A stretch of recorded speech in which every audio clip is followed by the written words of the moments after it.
সব আমাদের ঠিক আছে, কিন্তু নামাজে তাড়াতাড়ি করেন। এটা নবীর নামাজ না, এটা সাহাবীদের নামাজ না, তাবিঈদের নামাজ এমন ছিল না, তবে তাবিঈনদের নামাজ এমন ছিল না।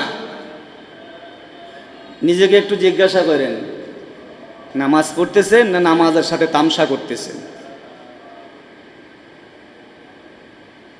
খবরদার, জিন্দিগি তো শেষ হবে, সময় কিন্তু আসবে কবরে।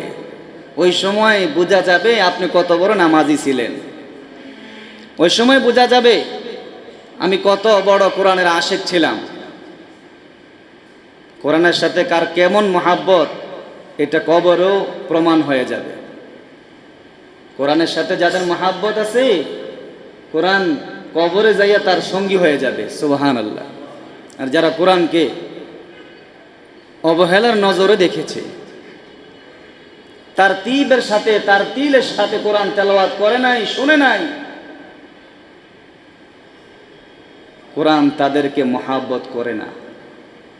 প্রমাণ হবে কবরে, প্রমাণ হবে হাসরের ময়দানে।